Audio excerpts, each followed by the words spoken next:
नमस्कार दोस्तों, मैं पारुल चौहान आप सभी का स्वागत करती हूँ आपके अपने प्यारे से परिवार रोजगार विद अंकित में। कैसे हैं आप सभी? उम्मीद करती हूँ अच्छे होंगे। वसीम, शिवानी, वीर, नितेश, धर्मराज, सचिन, गोपी, अभिलाष, सुषमा, अविनाश, अल्पा, योगेश, कमल, उसके बाद राखी, लवनीश, नितिन, गौतम, हेमंत, रुचि, अभिषेक, माही, मुस्कान, मोहित, आसमा खान, सभी को मेरी तरफ से गुड आफ्टरनून, नमस्ते, राधे राधे, राम राम, सत श्री अकाल। प्यारे प्यारे बच्चों, कैसे हैं आप सभी? उम्मीद है कि आप सभी अच्छे होंगे। एक बार बच्चों आप ये ज़रूर बता देंगे कि क्या आपको मेरी आवाज़ प्रॉपर आ रही है, मैं आपको अच्छे से दिख पा रही हूँ। अगर सब कुछ ओके है बेटा तो एक बार थम्स अप ज़रूर करके बता दीजिएगा कि मैम सब कुछ ओके है। और कल मैंने आपको बताया था सिंधु घाटी सभ्यता के बारे में। अब यहाँ पे बेटा एक टेलीग्राम पे डाउट आया है, उस डाउट को मैं सबसे पहले क्लियर कर देती हूँ, देन मैं आगे की तरफ बढ़ जाऊँगी।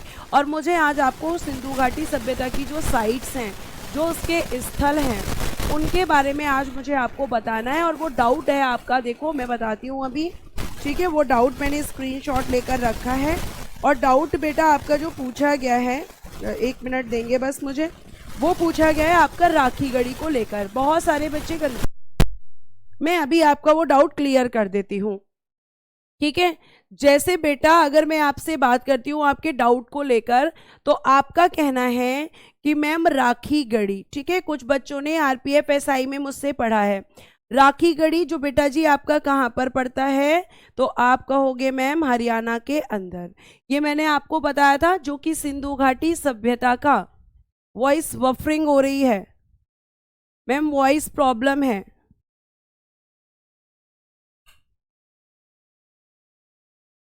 बेटा अभी भी आवाज में दिक्कत हो रही है क्या?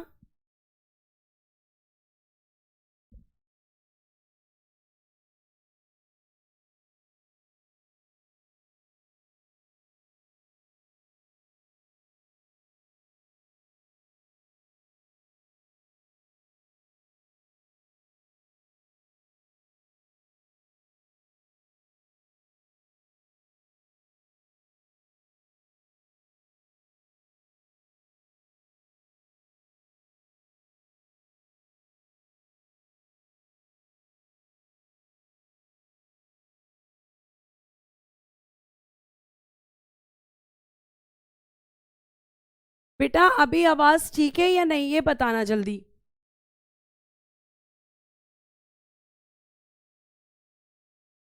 हेलो।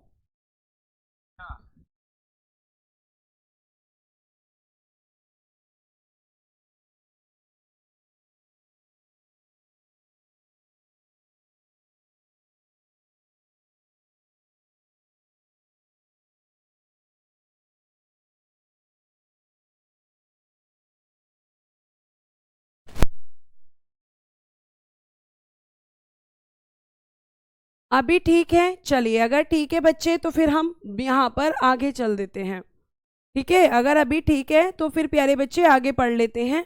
जैसे मैं आपको बता रही थी राखी गढ़ी, है ना। तो कुछ बच्चों ने क्या किया है कि आरपीएफ एसआई को जो है उसमें भी आरपीएफ एसआई में भी बच्चों ने मेरे से पढ़ा है राखी गढ़ी। तो और नवीन सर से भी आप लोगों ने पढ़ा है।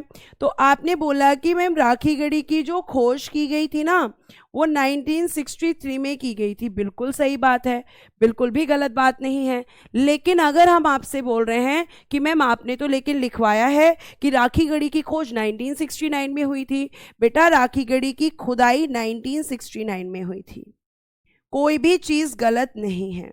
तो अगर 1969 डेट लिखी हुई है तो वो भी बच्चे गलत नहीं है, ठीक है। तो आप कहेंगे 1963 में खोज हुई है और 1969 में इसकी खुदाई हुई है। तो आप में से बहुत सारे बच्चों ने लिख दिया है कि मैम ये तो आपने गलत पढ़ा दिया, आपने पहले कुछ बताया अब आपने कुछ बताया। तो बेटा दोनों ही चीज़ें बिल्कुल ठीक है, ठीक है। ये बिल्कुल ठीक है बच्चे, ये आपको ध्यान रखना है कि राखी गढ़ी की खोज 1963 में और इसकी खुदाई 1969 में हुई है। तो दोनों में से कोई भी डेट गलत नहीं है। आप एक बार बच्चे खुद से चेक कर लिया करो। अगर आपको लगता है तो एक बार आप खुद से चेक कर लो, और आप इसको यहाँ पे चेक कर सकते हो कि ये दोनों ही बातें सही हैं। जैसे मैंने कल जो आपको लिस्टिंग दी है ना, उस लिस्टिंग को लेकर आप कंफ्यूज हो गए कि आपने यहाँ तो 1969 लिखवा दिया, आरपीएफ में 1963 लिखवा दिया, नवीन सर ने भी 1963 लिखवाया है। तो ये आपके डाउट यहाँ पे मैंने क्लियर किए हैं। ठीक है बच्चा, आगे चल सकते हैं। आई होप आपका ये डाउट क्लियर हो गया होगा। तो जिन बच्चों ने आरपीएफ एसआई में पढ़ा है, ये उनके लिए था स्पेशली। ठीक है, अब देखिए प्यारे बच्चों, अगर मैं बात करती हूं तो आपको यहाँ पे क्या बोल सकते हैं, आपको यहाँ पे फिर मैं बताना चाहूंगी कि आपका आगे मैंने जैसे बोला था कि हड़प्पा की साइट्स में आपको बताऊंगी। तो सिंधु घाटी सभ्यता के जो स्थल हैं, ठीक है, उनमें सबसे पहले हम किसके बारे में पढ़ेंगे, हड़प्पा के बारे में पढ़ेंगे। हड़प्पा जो कि आपका सबसे पहला, ठीक है, वो आपका पहला साइट था। बेटा अगर आप कोई भी डाउट पूछोगे तो मैं हर डाउट का आपका आंसर करूंगी। ठीक है, आंसर जरूर करूंगी। अगर वो क्लास में डाउट क्लियर करने वाला होगा तो क्लास में भी डाउट क्लियर करूंगी। अगर टेलीग्राम पे ग्रुप देकर आपका होगा तो उस पर भी मैं करूंगी। ठीक है, नहीं बेटा रीता, हड़प्पा सभ्यता के लोग तलवार से परिचित नहीं थे, क्योंकि बच्चे लोहे का जो प्रयोग होगा वो उत्तर वैदिक काल में होगा, और जो लोहे की खोज होगी वो पूर्व वैदिक काल में होगी। ठीक है, ये आप ध्यान रखेंगे। हाँ बेटा, खोज में और खुदाई में फर्क होता है। खोज मतलब वो चीज का मिल जाना, और खुदाई की अगर मैं आपसे बात करती हूँ बच्चा, तो खुदाई का मतलब होता है कि उस जगह का रिसर्च करना, वहां से चीजें निकालना कि वहां से क्या क्या मिला है। तो ये आपको ध्यान रखना। अब देखिएगा आपके हड़प्पा सभ्यता या सिंधु घाटी सभ्यता, अच्छा इसमें भी कुछ लोग कंफ्यूज हो जाते हैं कि सिंधु घाटी सभ्यता हड़प्पा सभ्यता अलग अलग है। नहीं बेटा, सिंधु घाटी सभ्यता को हड़प्पा सभ्यता, कांस्युगीन सभ्यता, सुमेरियन सभ्यता, ये सब आपके सिंधु घाटी सभ्यता के ही नाम हैं। तो आप कंफ्यूज ना हो। हड़प्पा सिंधु घाटी सभ्यता का एक स्थल था। तो मैम इसको क्यों कहा गया हड़प्पा सभ्यता, क्योंकि बच्चे सबसे पहले हड़प्पा की खोज हुई थी, इसीलिए कह दिया गया। ठीक है, अब आगे चल सकते हैं क्या, अब आगे चल सकते हैं बच्चे। अब देखो हड़प्पा की बात करते हैं। सबसे पहले किस स्थल की बात हो रही है, हड़प्पा की। तो जो आपका हड़प्पा स्थल था ये 5 किलोमीटर की परिधि में फैला हुआ था, यानी कि 5 किलोमीटर के रेडियस में फैला हुआ था। आज मैं आपकी कई सारी कंफ्यूजन दूर करने वाली हूँ। R37 क्या है आज बताऊंगी, ठीक है, और आपका ये क्या चीजें होती है सब आपको बताऊंगी। और टेलीग्राम पे कैसे डाउट पूछना है जिन बच्चों को नहीं पता वो भी मैं बताऊंगी, लेकिन क्लास के लास्ट में। अब आप पढ़ लीजिए प्लीज, आपसे मेरी रिक्वेस्ट है कि अब आप प्लीज पढ़ लीजिए। ठीक है, तो आपका जो हड़प्पा स्थल है उसका रेडियस कितना था, 5 किलोमीटर का रेडियस उसका था, मतलब 5 किलोमीटर की परिधि में वो फैला हुआ था। उसके बाद बेटा ये ग्रिड पद्धति से बना नगर था। मैंने आपको बताया है कि हड़प्पा सभ्यता के अंदर ग्रिड मेथड का यूज किया गया है। बेटा ये क्या हो रहा है, कभी आप कह रहे हो वॉइस ठीक है, कभी कह रहे हो वॉइस ठीक नहीं है। रुक जाइए मैं चेक करा लेती हूँ।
बेटा मैं कहीं नहीं गई हूँ, आप ही की प्रॉब्लम सॉल्व कर रही हूँ। वॉइस के लिए यहाँ पर चेक करवा रही हूँ एक बार, है ना, एक बार चेक करवा रही हूँ मैं वॉइस। मैं यही हूँ बच्चे, कहीं नहीं गई हूँ। जो टाइम आपका यहाँ लगेगा उसको एक्स्ट्रा ले लूंगे, उसको टाइम, ठीक है। ये देखिए, अब टाइम वेस्ट ना करो बेटा, टाइम कहाँ वेस्ट कर रही हूँ। अगर आपको प्रॉब्लम हो रही है वॉइस की तो उसे ठीक तो कराना पड़ेगा ना, चेक तो कराना पड़ेगा बच्चे।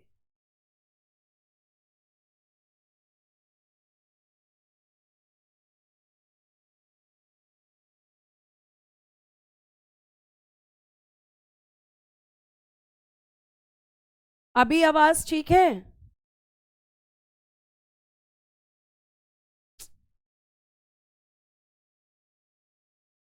बेटा जी एकदम सही है मेरी तरफ से आवाज, क्योंकि मैंने चेक करा लिया है। विकास,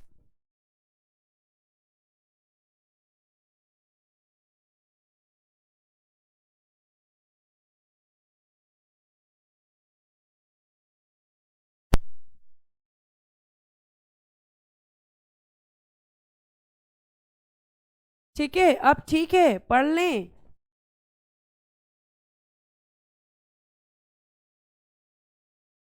चलिए अब देखिए, ऑल ओके है तो प्लीज अब पढ़ लीजिए, ठीक है। अब मैं पढ़ाना,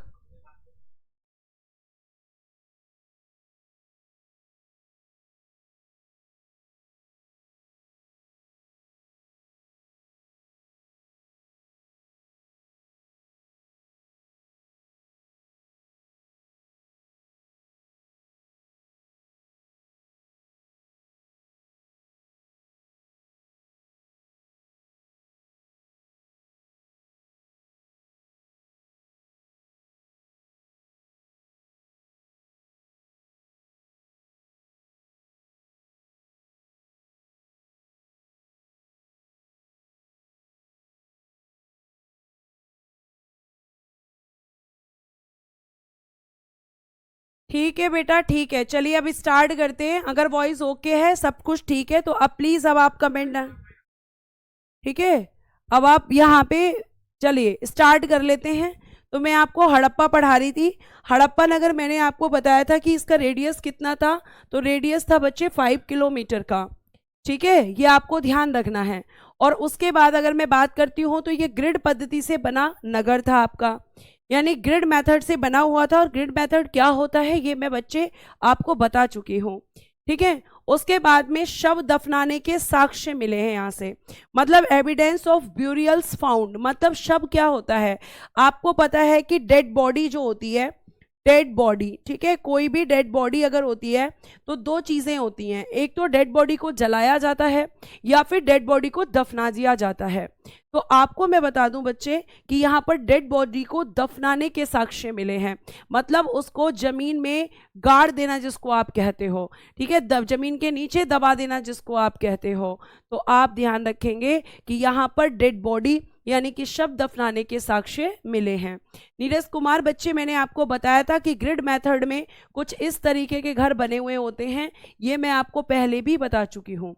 इस तरीके से घर बने हुए होते हैं, ये इस तरीके से, ये आपके ग्रिड मेथड में बने हुए घर होते हैं इस तरीके से, ठीक है। ये एक पद्धति होती है घर बनाने की। तो कुछ इस तरीके के घर यहाँ पर बने हुए होते हैं। उसके बाद प्यारे बच्चों, आपका यहाँ पे ये सारी चीजें मिली। उसके अलावा एक बच्चे ने अभी मुझसे पूछा कि R37 क्या है, ठीक है, R37 क्या है। तो हड़प्पा के आवास क्षेत्र के दक्षिण में यानी कि साउथ में एक कब्रिस्तान है जिसे कब्रिस्तान R37 कहते हैं। कब्रिस्तान कौन सी जगह होती है, जहां पर डेड बॉडीज को जलाया जाता है या जहां पर डेड बॉडीज को दफनाया जाता है, तो उसको कहते हैं कब्रिस्तान। तो यहाँ के जो कब्रिस्तान थे आपके हड़प्पा के, तो हड़प्पा के कब्रिस्तान को या तो आप कहते हो कब्रिस्तान R37 या कब्रिस्तान H, क्योंकि इसमें भी बच्चा कंफ्यूज होता है कि आखिर फिर H क्या था। तो कब्रिस्तान R37 या कब्रिस्तान H, ये दोनों ही नाम दिए गए थे हड़प्पा सभ्यता में मिलने वाले कब्रिस्तान को। तो there is a cemetery to the south of Harappan residential area which is named as cemetery R37 या सेमेट्री H, यानी कि यहाँ के कब्रिस्तान के नाम आपको बताए गए हैं। ठीक है, क्या वो मुस्लिम हो सकते हैं? बेटा पता नहीं, क्योंकि पहले के समय पर आपका जलाने के साक्ष्य बाद में मिले हैं, पहले डेड बॉडीज को दफनाना शुरू किया था। तो ज़रूरी नहीं है कि आज जैसे मुस्लिम्स हैं या क्रिश्चियंस हैं वहाँ पर आपकी डेड बॉडीज़ को दफनाया जाता है तो वो मुस्लिम ही रहे होंगे, ऐसा आप नहीं कह सकते, ऐसा आप नहीं कह सकते, क्योंकि पहले डेड बॉडीज़ को दफनाया जाता था। ठीक है, डेड बॉडीज़ को दफनाया जाता था, तो वो डेड बॉडी किसी की भी हो सकती है। अब यहाँ पे देखना, एक चीज़ यहाँ पे आपको लिखनी है, इस लाइन के बाद जो मैं लाइन लिख रही हूँ, जैसे यहाँ पे आपकी कपास की खेती के साक्ष्य मिले हैं, कपास की खेती के साक्ष्य, यानी कि एविडेंस ऑफ कपास की खेती के साक्ष्य। ध्यान रखना, सबसे पहले जो कपास है, जो कॉटन कल्टीवेशन है, उसकी शुरुआत इंडस वैली सिविलाइजेशन में ही की गई थी। ठीक है, तो आप कहोगे कि कपास की खेती के साक्ष्य मिले हैं, एविडेंस ऑफ कॉटन कल्टीवेशन कहाँ से मिले हैं? हड़प्पा के अंदर। और आपका एक मैंने नोट डालकर लिखा हुआ है, नवपाषाण काल के स्थल मेहरगढ़ से भी कपास की खेती के साक्ष्य मिलते हैं। मेहरगढ़ जो कि एक नवपाषाण कालिक स्थल था, जिसे मैंने आपको बताया था कि सबसे पुरानी कृषि पद्धति थी, सबसे पुरानी कृषि बस्ती थी, और बताया था कि मेहरगढ़ में आपके कृषि के साक्ष्य मिले। तो इस मेहरगढ़ में आपकी कपास की खेती के साक्ष्य भी मिले थे। नोट में क्यों लिखवाया है? क्योंकि एक तो कपास की खेती के साक्ष्य आपको हड़प्पा स्थल से मिलते हैं और नवपाषाण कालीन स्थल में मेहरगढ़ से मिलते हैं। मेहरगढ़ से बेटा 3 चीज़ें मिलती हैं, एक तो आपको कृषि का साक्ष्य मिलेगा, एक यहाँ पे आपको पशुपालन का साक्ष्य मिलेगा, और बच्चे यहाँ पर कृषि में कपास की खेती का भी साक्ष्य मिलेगा। तो कपास की खेती कहाँ कहाँ पर होती थी? तो मैम नवपाषाण कालिक स्थल मेहरगढ़ और मैम हड़प्पा स्थल के अंदर, ये आपको ध्यान रखना है। इतनी बात आपको समझ में आ गई? ठीक है, आप आगे चल सकते हैं। तो आपको कब्रिस्तान को क्या कहते थे, कब्रिस्तान कहाँ पर मिले हैं, क्यों पता चला कि यहाँ कब्रिस्तान थे? क्योंकि यहाँ पर शव दफनाने की प्रथा थी। इतनी बात आपको समझ में आ गई? आगे चल सकते हैं। अगर आपको कोई भी चीज़ समझ नहीं आए तो कमेंट बॉक्स में पिन कर दीजिएगा कि मैम इसका मतलब समझ में नहीं आया। ठीक है, आगे देखिए। अब यहाँ पे आपको सुरक्षा दुर्ग मतलब सिक्योरिटी फोर्ट्रेस मिलते हैं। सुरक्षा दुर्ग क्या होते हैं? अगर मैं सुरक्षा दुर्ग की आपसे बात करती हूँ तो ये एक तरीके के क्या होते थे कि जैसे किसी शहर में आपके उस शहर की सुरक्षा के लिए बड़ी बड़ी दीवारें बनाई जाती थी, बड़े बड़े दीवारें बनाकर उस शहर को सुरक्षित किया जाता था, ताकि दुश्मन अगर अटैक करे तो अटैक करना इतना आसान ना हो। तो सुरक्षा दुर्ग है, आप कहेंगे कि मैम एक तरीके की सिक्योरिटी फोर्ट हुआ करते थे ये, जो किसी भी शहर की सुरक्षा के लिए बनाए जाते थे।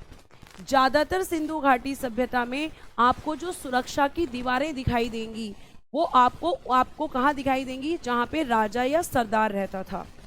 लेकिन एक आपका ऐसा स्थल है कालीबंगा, जिसमें निचले स्तर पे मतलब जो सामान्य लोग रहते थे वहाँ पर भी सुरक्षा दीवारें बनाई गई थी, वरना अधिकतर आपके कहाँ पर बनाई गई थी? जहाँ पर राजा या सरदार रहते थे। ठीक है, आगे देखिएगा प्यारे बच्चे। मोहरे बनाने के लिए सेल खड़ी का प्रयोग किया जाता था। मैंने आपको बताया था कि यहाँ पे जो मोहरे बनती थी वो सेल खड़ी, और सेल खड़ी क्या होता था? स्टीएटाइट मतलब एक प्रकार का मुलायम पत्थर होता था। ठीक है, ये आपको ध्यान रखना है। आगे देखिए, अभी मैं सब पूछूंगी। यहाँ से स्त्री के गर्भ से निकलते हुए पौधे वाली मूर्ति मिली है। क्या बोला मैंने? स्त्री के गर्भ से निकलते हुए पौधे वाली मूर्ति क्यों मिली है बच्चों? क्योंकि आपकी जो धरती है, ठीक है, आपकी जो धरती है उसको यहाँ पर माता माना गया है, यानी कि यहाँ पर उसको माता का दर्जा दिया गया है। भाई माता क्या देती है? अपने बच्चों को खाने पीने के लिए। तो धरती को भी आपका क्या माना जाता है? माता माना गया है। तो स्त्री के गर्भ से मतलब जो एक फीमेल है उसके गर्भ से आप कह सकते हो sculpture of a plant growing out of women बोम। तो उसके बोम से जो आपको पौधा दिख रहा है, इसका मतलब धरती से निकलता हुआ पौधा दिख रहा है। ठीक है, क्या दिख रहा है? धरती से निकलता हुआ पौधा दिख रहा है। इतनी बात आपको ध्यान रखनी है बेटा। एक बार जिसकी प्रॉब्लम हो रही है, एक बार क्लास को दोबारा से स्टार्ट कर लो, क्योंकि क्लास को चेक कराया गया है क्लास चलाकर। ठीक है, आगे देखिए। सबसे पहले कपास की खेती कहाँ हुई थी? हड़प्पा सभ्यता के अंदर। खुशी का माना जाता है कि हड़प्पा के लोगों ने सबसे पहले कपास की खेती को करना शुरू किया था। ठीक है, आगे देखिए। पुरुष की नृत्य करते हुए काले पत्थर की मूर्ति यहां से मिली है, और इस काले पत्थर की जो पुरुष की नृत्य करती हुई मूर्ति मिली है, इसे बच्चे नटराज कहा गया है। नटराज यानी कि भगवान शिव की प्रतिमा को माना गया है। जो भगवान शिव का स्टैचू है नटराज के फॉर्म में, उसको, ये आप ध्यान रखना, इन सारी चीजों को आपको ध्यान रखना है।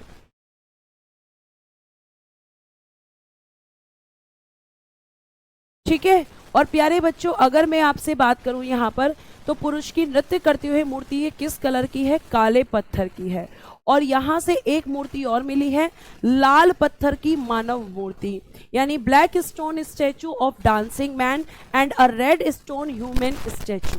यहाँ से आपके दो प्रकार की मूर्तियां मिलती हैं, एक डांस करते हुए और एक नॉर्मल।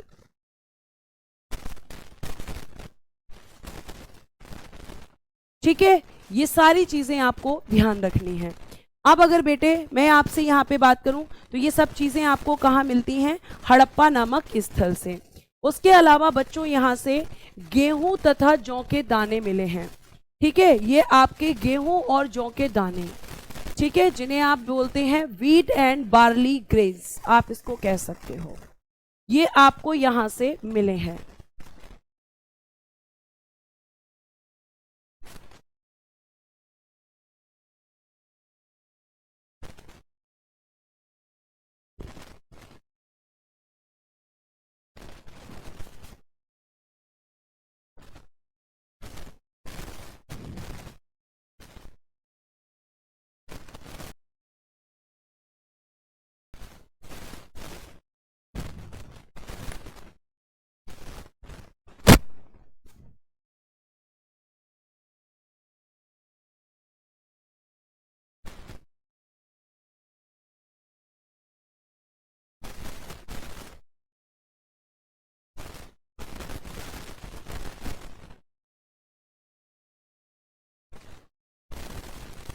अब आगे देखिए, आगे क्या लिखा है?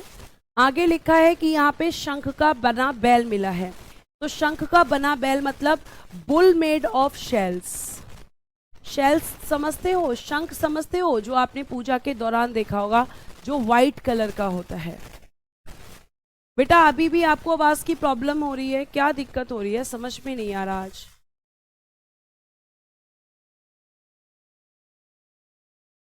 क्या प्रॉब्लम हो रही है? आप लोग मुझे बोल रहे हो टाइम वेस्ट करते हो मैम, अब मैं क्या करूं बताओ?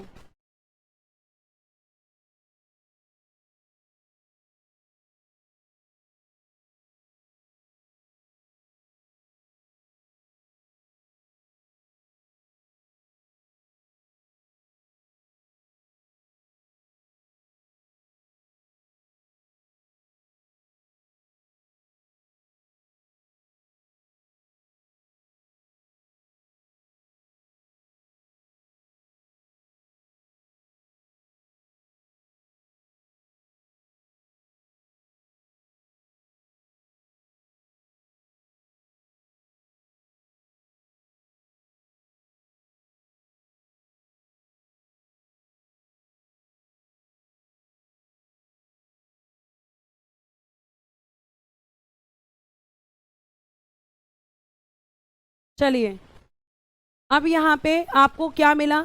शंख किसको कहते हैं? शंख आपने देखा होगा प्यारे बच्चों, जो पूजा होती है, जब आप पूजा करते हो तो शंख बजाया जाता है। ठीक है, जिसमें से एक वॉल्यूम निकलती है, एक आवाज निकलती है। तो उसी से बना हुआ क्या मिला है? एक बैल। एक आपका यहाँ पे बुल मिला है, जो शेल्स से बना हुआ है, जो शंख से बना हुआ है। शेल्स आपके व्हाइट कलर के होते हैं, जिनपे ब्राउन कलर की हल्की हल्की सी लाइनिंग होती है। ठीक है, तो वो आपका कहाँ से मिला है? वो आप कहोगे यहाँ से मिला है।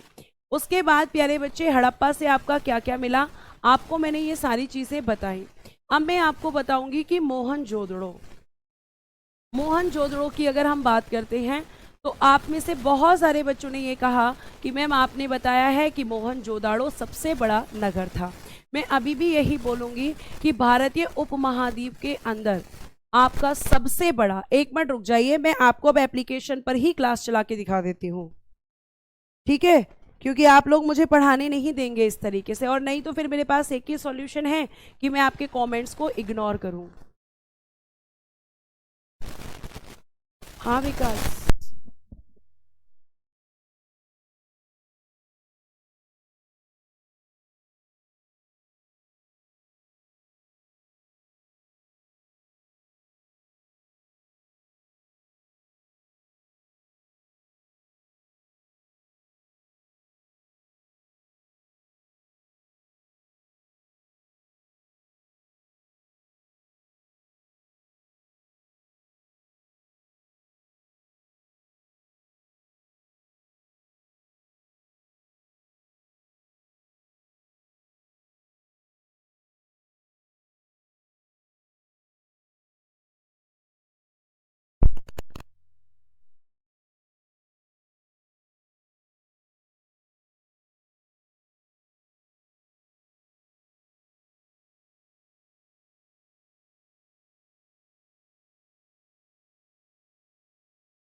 अभी देखना, अभी आवाज ठीक आ रही है? बेटा अभी आवाज ओके आ रही है या नहीं?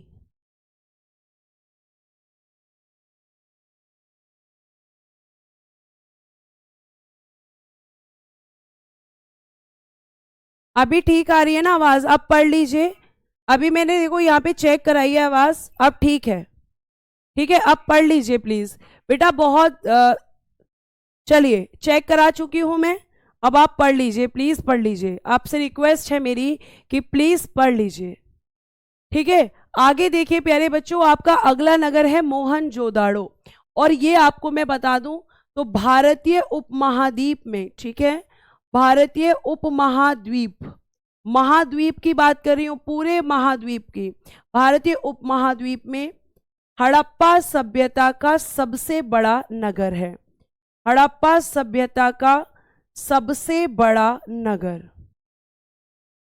सबसे बड़ा नगर है। भारतीय उपमहाद्वीप मतलब जब आपका पाकिस्तान भी भारत का हिस्सा था, क्योंकि मोहनजोदाड़ो की करंट लोकेशन कहां पर है? मोहनजोदाड़ो की करंट लोकेशन प्यारे बच्चे आपकी पड़ती है पाकिस्तान में।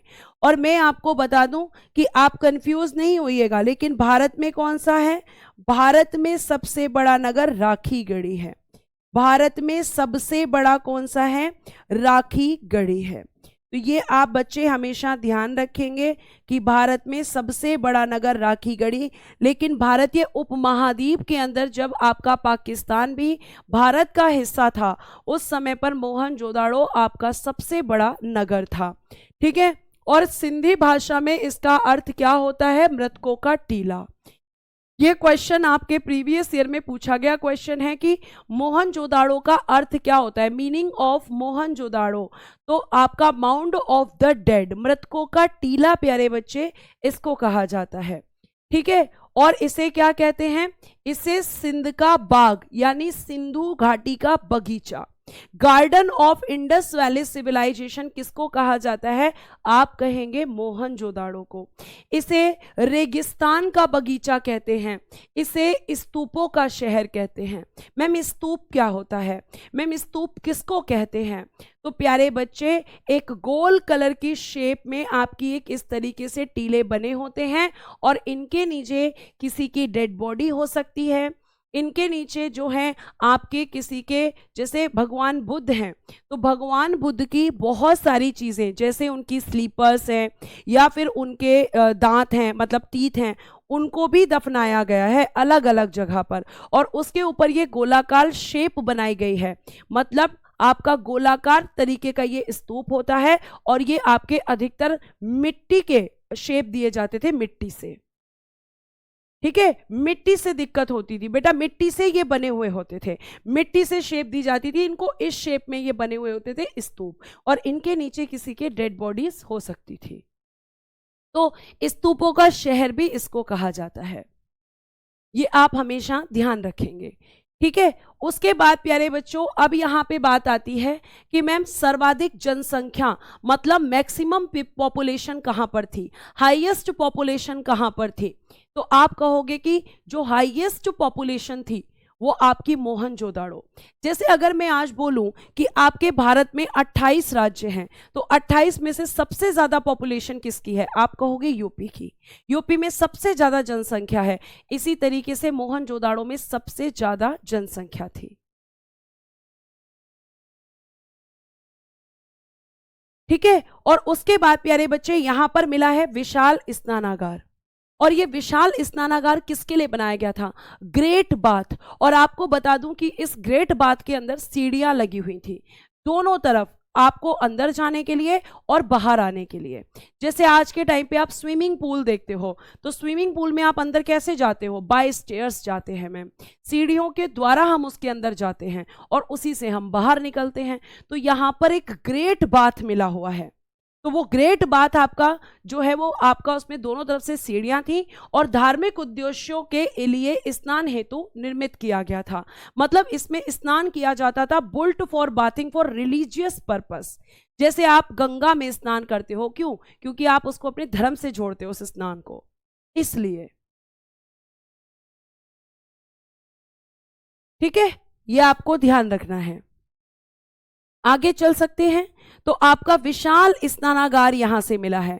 उसके बाद यहां पे इसकी लंबाई कितनी है, इसकी लंबाई है 11.89, चौड़ाई कितनी है 107.01 मीटर, गहराई कितनी है तो 2.44 मीटर। ये सब इसके बारे में बेसिक सी इंफॉर्मेशन है।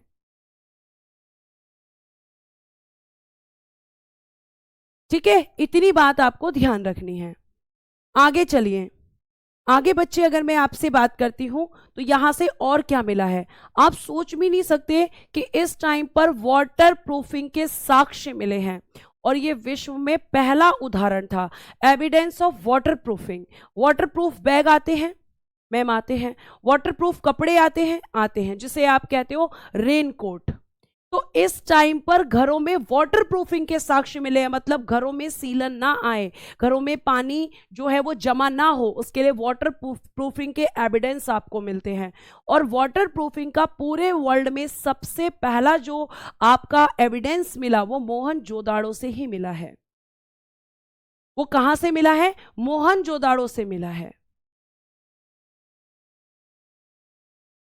इतनी बात आपको समझ में आ गई। आगे देखिए, यहां से बेटा विशाल अन्नागार मिला है। अब बच्चा कहेगा वो तो हड़प्पा से मिला है, तो बेटा अन्नागार आपके मोहनजोदाड़ो से भी मिले हैं, अन्नागार आपके लोथल से भी मिले हैं, अन्नागार आपके हड़प्पा और कालीबंगा, मोहनजोदड़ो और लोथल, चारों जगहों से आपके अन्नागार मिले हैं। लेकिन जो विशाल अन्नागार की अगर हम बात करते हैं, जो आपकी मोहनजोदाड़ो, यहां का मतलब क्या है, मोहनजोदाड़ो की सबसे बड़ी इमारत है। और इसकी लंबाई कितनी थी, इस ग्रेट ग्रेनरी की, तो लंबाई 45.71 और चौड़ाई 15.23 मीटर थी। राम भरोसी मीना, बेटा वाटर प्रूफिंग होता है किसी भी चीज को सीलन से बचाना। अगर आपने मान लीजिए ट्रैवलिंग कर रहे हो और अचानक बारिश आ जाए, तो आप ज्यादातर किसका यूज करके निकलोगे कि बारिश का मौसम हो रहा है, मुझे वाटर प्रूफ बैग लेना चाहिए। बैग क्यों लेना चाहिए, अगर आपके कपड़े हैं तो वो उसमें गीले नहीं होंगे, बुक्स हैं तो वो खराब नहीं होंगी। तो इसी तरीके से घरों में वाटर प्रूफिंग का काम किया गया था कि घरों में सीलन ना आए, बारिश का पानी इकट्ठा ना हो। अन्नागार क्या होते हैं, ग्रेनरी जिसमें आप अनाज रखते हो। जैसे आज के टाइम पर भी आप देखोगे कि जो लोग गेहूं, यानी जो आपका गेहूं होता है, जब आप उसको खरीदते हो तो इस तरीके की आपके पास एक बहुत बड़ी सी टैंक होती है, इसके अंदर आप उसको स्टोर कर देते हो। तो ये आज के टाइम पे किसकी आ रही है, स्टील की, उस टाइम पे किसकी, सॉरी एल्यूमिनियम की, उस टाइम पे किसकी आती थी, मिट्टी की बनती थी। उस टाइम पे मिट्टी की बड़ी बड़ी ग्रेनरी आपकी बनाई जाती थी और उनमें आपका जो अनाज होता था उसको स्टोर किया जाता था। तो आपका ग्रेनरी क्या होती है समझ में आया, अन्नागार क्या होता है समझ में आया, जिसमें आप अपने जो क्रॉप्स होती हैं, जो फसलें होती हैं, उनको स्टोर कर सकते हैं काटने के बाद में। जैसे आज के टाइम पर भी लोग घरों में गेहूं खरीदते हैं और पूरे साल का गेहूं खरीद के उसमें थोड़ा थोड़ा करके निकालते रहते हैं। ठीक है, ये आपको ध्यान रखना है। साक्ष्य का मतलब होता है एविडेंस, किसी चीज का प्रमाण मिलना। ठीक है, आगे देखिएगा, अन्नागार कहां कहां से मिले हैं, तो हड़प्पा से, मोहनजोदड़ो से, लोथल से और कालीबंगा से। इन चारों जगह से अन्नागार मिले हैं। बच्चा कह रहा है मेरे यहां बखार बोलते हैं। हाँ जी, अलग अलग जगह पर अलग अलग वर्ड यूज कर सकते हैं इसके लिए, लेकिन होता ये वही है। ठीक है, आगे देखिए, तो अन्नागार कहां कहां से मिले ये आपको पता होना चाहिए। और उसके बाद में कांसे की नृत्यकी की मूर्ति मिली है, ब्रोंज डांसर स्टैचू।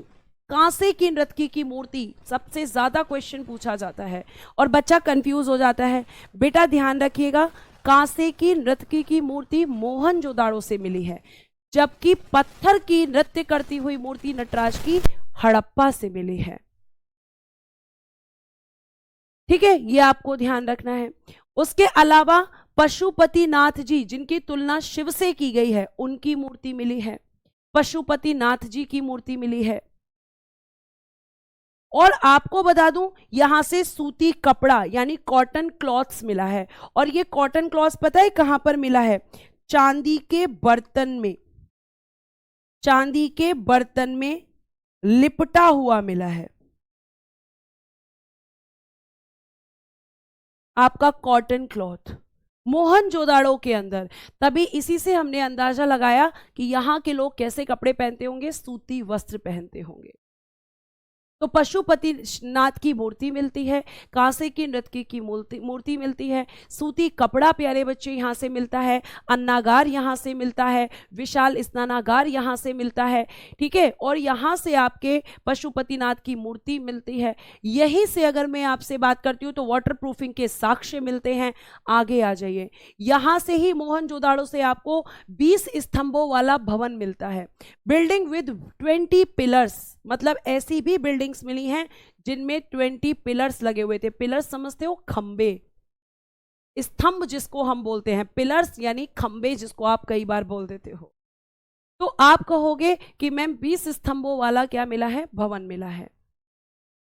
ठीक है, उसके बाद में बच्चों मोहनजोदड़ो एवं हड़प्पा के मकान पक्की ईंटों से बने हुए थे। पक्की ईंट मतलब बेक्ड ब्रिक्स से। मैंने आपको बताया था कि इस सभ्यता के अंदर पक्के मकान थे, कच्चे मकान नहीं थे। ठीक है, और क्या मिले हैं, दाढ़ी वाले व्यक्ति की मूर्ति मिली है। अब बेटा दाढ़ी वाला जो व्यक्ति है उसकी आप जब मूर्ति देखोगे तो काफी शेप में बनी हुई है, बहुत अच्छे से वो मूर्ति दिखाई गई है। ये मूर्ति नहीं है वो, ठीक है, ये मूर्ति नहीं है, आप एकदम शेप में दिखाई गई है दाढ़ी उसकी।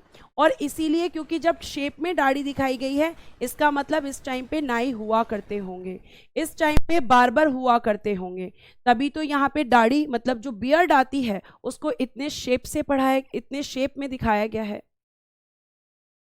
ठीक है, तो ये सब आपको कहां से मिल रहा है, सबका सब बेटा आपको मोहनजोदाड़ो से मिल रहा है। ये सब आप ध्यान रखेंगे। उसके बाद प्यारे बच्चों, अगर आपसे पूछा जाए सर्वाधिक कुएं कहाँ मिले हैं, तो सर्वाधिक कुएं यहीं पर मिले हैं। कुएं समझते हो, पहले नल नहीं होते थे, पहले टंकियां नहीं होती थी, टंकी जो आपके घरों में आज होती हैं, पहले के टाइम पे लोग कुएं से पानी निकलते थे। तो वो कुएं सबसे ज्यादा कहाँ मिले हैं, मोहनजोदाड़ो में। सबसे ज्यादा सील्स कहाँ मिली है, मोहनजोदाड़ो में। लेकिन लेकिन लेकिन लेकिन सर्वाधिक मोहर तो आपकी मोहनजोदाड़ो से मिलती हैं, लेकिन सर्वाधिक अभिलेख युक्त मोहरें हड़प्पा से मिलती हैं। अब मैम ये अभिलेख क्या होता है, अब मैम ये इंस्क्रिप्शंस क्या होते हैं, मतलब ऐसी मोहरें जिन पे कुछ ना कुछ लिखा हुआ है, ऐसी सील्स जिन पर कुछ ना कुछ लिखा हुआ है, वो सबसे ज्यादा लिखी हुई मोहरें कहां से मिलती हैं, हड़प्पा से। लेकिन सिंपल सबसे ज्यादा मोहर कहां से मिलती हैं, आपकी मोहनजोदाड़ो से। क्वेश्चन कैसे आएगा मैम? तो बच्चे क्वेश्चन पूछा जाएगा सबसे ज्यादा सील कहां से मिली, आंसर इज मोहनजोदाड़ो। लेकिन सबसे ज्यादा मोहरें, जिन पर इंस्क्रिप्शंस वाली मोहरें, मतलब जिन पर कुछ लिखा हुआ है, वो आपकी कहां से मिली?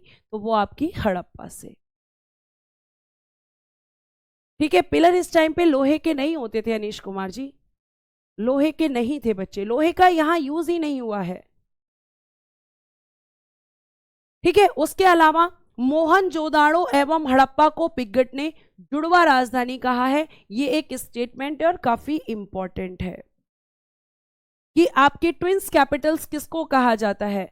तो मोहनजोदाड़ो और प्यारे बच्चे आपके हड़प्पा को। ठीक है, अब यहां पर आगे बात करते हैं। अगर मैं आपसे बात करती हूं कि आपकी ये मोहनजोदाड़ो की खासियत थी, और एक और मैं आपको पढ़ाऊंगी चन्होदड़ो, फिर एक बार मैं रिवीजन करवाऊंगी थोड़ा सा, और आपको यहाँ पे कुछ चीजें और बताऊंगी। जैसे चन्होदड़ो कहाँ पर है बच्चे? तो आप कहोगे मैम बलूचिस्तान पाकिस्तान के अंदर। इनकी सबकी लोकेशंस मैं आपको पहले ही बता चुकी हूं। अब यहां से सबसे ज्यादा क्या क्वेश्चन पूछा जाता है? यहां पे सबसे ज्यादा क्वेश्चन पूछा जाता है मनके का कारखाना मिला। ये क्वेश्चन मोस्ट इंपॉर्टेंट चन्होदड़ो से पूछा जाता है।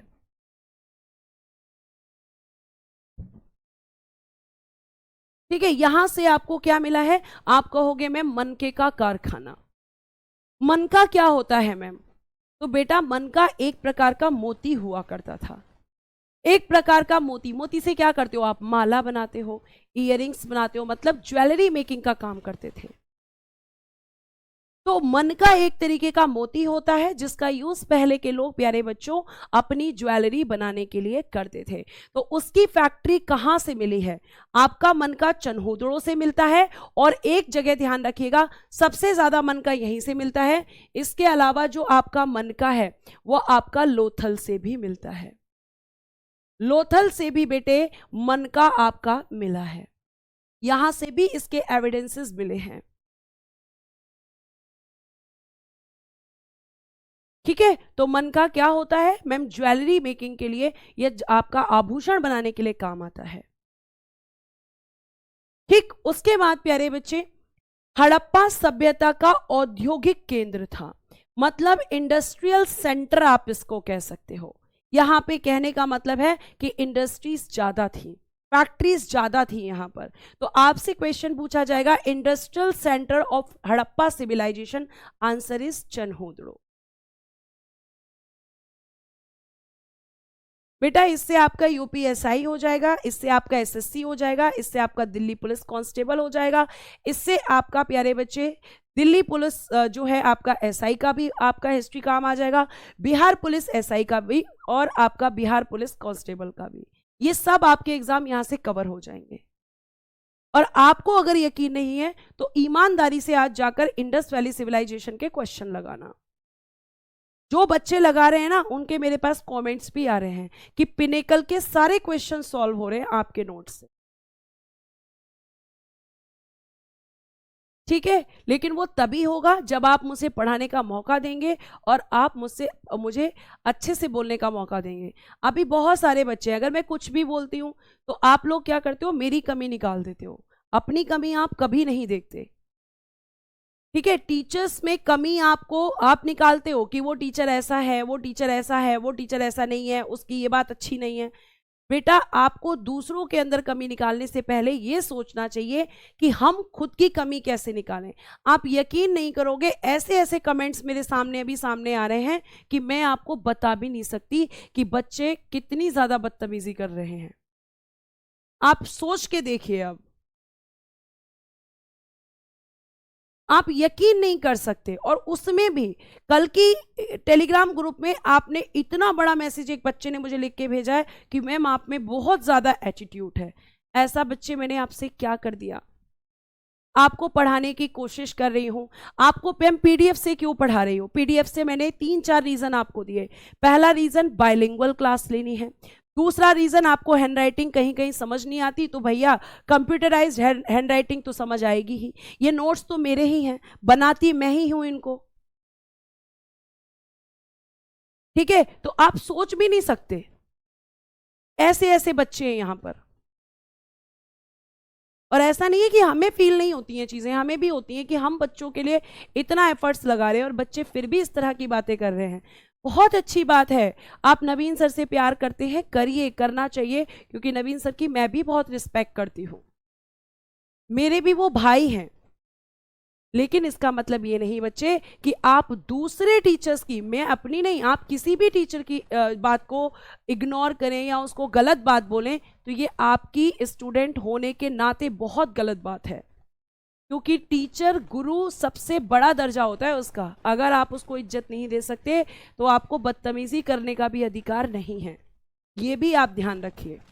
और अगर इस चीज को हम अंकित सर से कहेंगे तो अंकित सर भी ये कहेंगे कि ऐसे बच्चों को इग्नोर करना शुरू कर दो मैम, क्योंकि बेटा आपके चक्कर में हम दूसरे बच्चों का नुकसान नहीं कर सकते।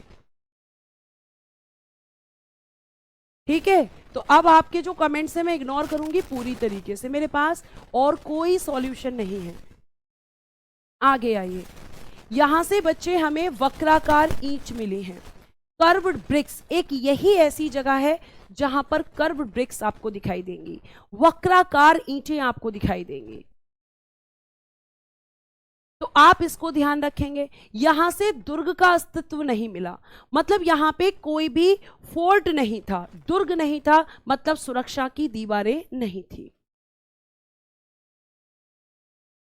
ठीक है, सुरक्षा की कोई दीवार कहां पर नहीं मिलती? चन्हूदड़ों के अंदर। यहां से बेटा मेकअप किट मिलता है, यहां से काजल और लिपस्टिक मिलता है। ठीक है, क्या मिलता है यहां पर? काजल और लिपस्टिक। तो मेकअप किट कहां से मिलता है?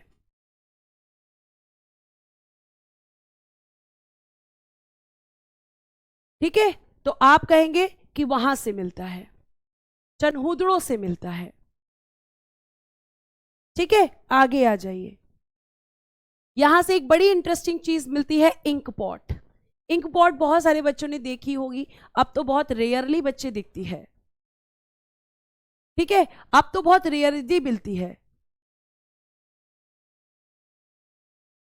तो रेयरली क्यों कह रही हूं? क्योंकि बहुत सारे बच्चों से भी आप पूछोगे ना, इंक पॉट देखा है, मतलब जो आज का छोटा बच्चा है तो उसने नहीं देखा, लेकिन मुझे लगता है आप लोगों ने देखा होगा। तो बच्चे इस तरीके का होता है इंक पॉट। एक आपका पॉट होता है, उसके अंदर इंक होती है और पेन के अंदर इंक भर के उसका यूज किया जाता है। तो इंक पॉट कहां से मिलता है? आपका चन्हूदड़ों से। और एक और बहुत बड़ी इंटरेस्टिंग चीज है, बिल्ली का पीछा करते हुए कुत्ते के पदचिन्ह मिले हैं, footprints of a dog chasing a cat. तो कैट को पकड़ने के लिए कुत्ता क्या कर रहा है? उसका पीछा, तो उसके फुटप्रिंट्स मिले हैं। मतलब यहां पर बिल्ली और कुत्ते के होने के साक्ष्य मिलते हैं बच्चे। ठीक है, तो ये आपको ध्यान रखना है। सनी कह रहे हैं मैम दुर्ग मिले ना मिले पर काजल लिपस्टिक तो मिल रही है ना। हाँ जी, तो मेकअप किट बेटा वो आपकी चन्हूदड़ों से मिलती है। अब मैं ऐसा करती हूँ, थोड़ा सा क्वेश्चन लिख के बच्चे आपका रिवीजन कराती हूँ, आपको पता चलेगा कितना आपको याद हुआ। मुझे बताइएगा, सिंधु घाटी का बगीचा किसे कहते हैं? सिंधु घाटी का बगीचा किसे कहा जाता है? बताइएगा। नेक्स्ट बेटा आपको यहां पे बताना है मुझे कि आपका काले पत्थर की नृत्य करते हुए मूर्ति, नृत्य करते हुए पुरुष की मूर्ति कहां से मिली है? पुरुष की मूर्ति ये कहां से मिली है? साथ साथ आपको मुझे बताना है कि कपास की खेती के साक्ष्य किस हड़प्पा स्थल से मिले हैं? कपास की खेती के साक्ष्य ये कहां से मिले हैं? गेहूं और जौ के दाने कहां से मिले हैं? गेहूं और जौ के दाने ये कहां से मिले हैं? कांसे की नर्तकी की मूर्ति कहां से मिली है? कांसे की नर्तकी की मूर्ति बेटा कहां से मिली है? बताइएगा, बताइए। अगर आप इन सारे प्रश्नों के उत्तर कर पाते हैं तो चीजें आपको क्लास में याद हो रही हैं। दूसरा मुझे बताइएगा कि आपका मोहनजोदड़ो और हड़प्पा को जुड़वा राजधानी किसने कहा? और हड़प्पा को जुड़वा राजधानी किसने कहा है? जुड़वा राजधानी किसने कहा है? सर्वाधिक मोहर कहां पर मिली है? सर्वाधिक मोहर कहां मिली है? अभिलेख मोहर कहां मिली है?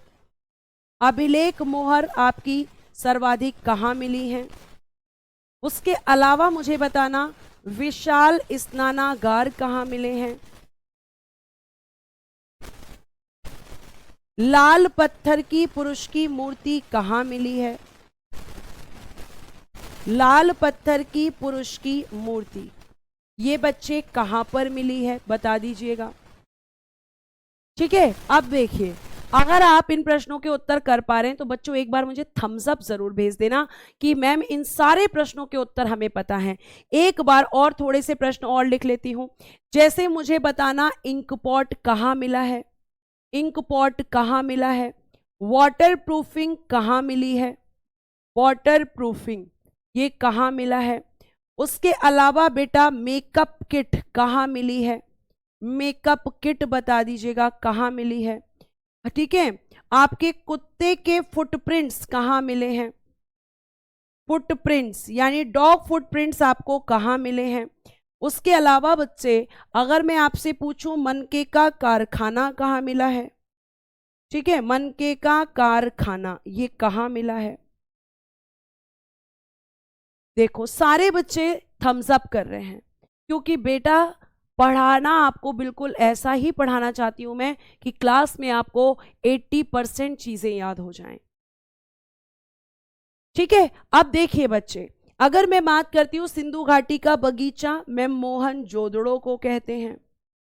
ठीक है, पुरुष की नृत्य करते हुए काली पत्थर की मूर्ति हड़प्पा से मिलती है। कपास की खेती के साक्ष्य मैम हड़प्पा से मिले हैं और नवपाषाण कालिक स्थल मेहरगढ़ से मिले हैं। गेहूं और जौ के दाने मैम हड़प्पा से मिलते हैं। ठीक है, कांसे की नर्तकी की मूर्ति मोहनजोदड़ो से मिलती है। मोहनजोदड़ो से मिलती है। उसके बाद बेटा मोहनजोदड़ो को और हड़प्पा को जुड़वा राजधानी पिग्गट ने कहा है मैम। सर्वाधिक मोहर मोहनजोदड़ो से मिलती हैं। अभिलेख वाली मोहर तो आप कहेंगे कि मैम ये हमें आपके हड़प्पा से मिलती हैं। विशाल स्नानागार मोहनजोदड़ो से मिलता है। ठीक है, लाल पत्थर की पुरुष की मूर्ति कहां से मिलती है? हड़प्पा से मिलती है। क्या कोई बच्चा क्लास में ऐसा है जो ये आंसर नहीं कर पा रहा है? अगर आप ऐसे पढ़ते रहेंगे तो आपको फिर रिवीजन करने में बहुत टाइम नहीं लगता होगा, ये मैं आपको अच्छे से बता सकती हूँ। ठीक है, चनहूदड़ों से हमें क्या मिलता है? इंक पॉट मिलती है। वाटर प्रूफिंग मोहनजोदड़ो से मिलता है। और ये जो बाकी तीन आपके बचे ये सब हमें चनहूदड़ो से मिलता है। अगर आप क्लास को अच्छे से समझ लोगे तो पूरी पीडीएफ आप खुद बना लोगे। आपको पीडीएफ देखकर फिर पीडीएफ बनाने की जरूरत नहीं है। ठीक है, तो नोट्स आपको किससे बनाने हैं? नोट्स ये वाले बनाने हैं। ये आपका क्या होता है? ये आपका बेटा केबल, और केबल में रिवीजन करवाती हूं कि आपको कितना याद रह रहा है। केवल रिवीजन के लिए होती है ये चीज, ये लिखने के लिए नहीं है। लिखने का काम आपको पीडीएफ से करना है और पीडीएफ में जो टाइप है वो सब मैंने बुक से छांट छांट के निकाला है और खुद लिखकर उसको टाइप करवाया है।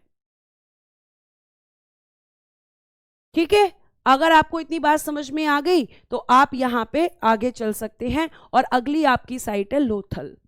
लोथल के बारे में आज मैं आपसे बात करूंगी कि लोथल क्या आपका यहां पे मिलता है, लोथल में क्या क्या चीजें आपकी पाई जाती हैं। अब देखिए, सबसे पहले इसे लघु हड़प्पा एवं लघु मोहनजोदड़ो कहते हैं।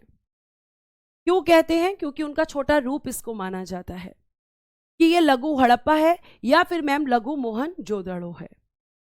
ठीक है, उसके बाद प्यारे बच्चे अगर मैं बात करती हूं तो लोथल से आवासीय क्षेत्रों में वृत्ताकार यानी कि आप कह सकते हो सर्कुलर और चतुर्भुजाकार यानी कि रेक्टेंगुलर अग्निकुंड मिले हैं। अब मेरी बात को जरा ध्यान से सुनना। आप कहते हो अग्निकुंड, अग्निकुंड कह सकते हो या आप इनको हवन कुंड कह सकते हो। ये आपको दो जगह से मिलते हैं, एक तो बेटा लोथल से मिलते हैं और इसके अलावा कालीबंगा से भी मिले हैं।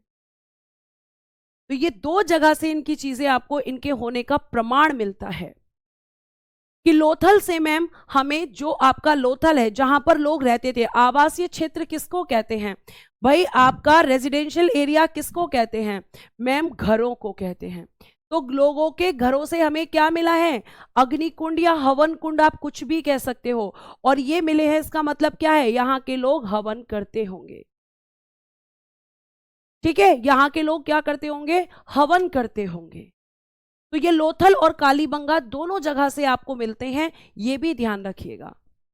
और अगर मैं आपसे प्यारे बच्चों आगे बात करती हूं तो ये आपका हड़प्पा सभ्यता का एक प्रमुख बंदरगाह था। और ये बंदरगाह था, इसका मतलब पोर्ट था, इसका मतलब यहां से व्यापार होता होगा, मतलब यहां से पश्चिम एशिया से व्यापार होता था। क्या होता था मैम, पश्चिम एशिया से व्यापार होता था, यानी वेस्टर्न एशिया से हमारे यहां पर व्यापार किया जाता था। ठीक है, उसके बाद बच्चे अगर मैं बात करती हूं तो लोथल के पूर्वी भाग में जहाज को गोदी यानी डॉकयार्ड मिली है। जहाज की गोदी हम कह सकते हैं, हमें लोथल के पूर्वी भाग से मिलती है। तो अ शिप डॉक यार्ड, यहां पे डॉक यार्ड लिखना रह गया है, डॉक यार्ड। ठीक है, dockyard has been found in the eastern part of Lothal. तो ये हमें मिला है, आप इसको डॉकयार्ड बोलते हैं। लोथल का गोदीवाड़ा गोदीवाड़ा सबसे विशाल हड़प्पा संरचना है। जैसे बहुत सारे बच्चों ने बोला कि गोदीवाड़ा क्या होता है, तो गोदीवाड़ा आपका लोथल में मिला है, और ये हड़प्पा सभ्यता का सबसे बड़ा स्ट्रक्चर है, सबसे बड़ा संरचना है। स्ट्रक्चर बोल रही हूं मैं, साइट नहीं। तो आपकी सबसे बड़ी संरचना, सबसे बड़ा स्ट्रक्चर हड़प्पा सभ्यता में क्या है, तो लोथल का गोदीवाड़ा।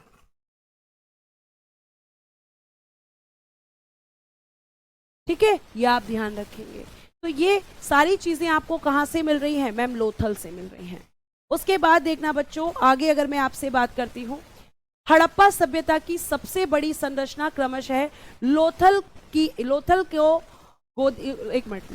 के गोदीवाड़ा को, इसको के करना, लोथल के गोदीवाड़ा, हड़प्पा का अन्नागार, मोहनजोदाड़ो का अन्नागार और मोहनजोदाड़ो का स्नानागार।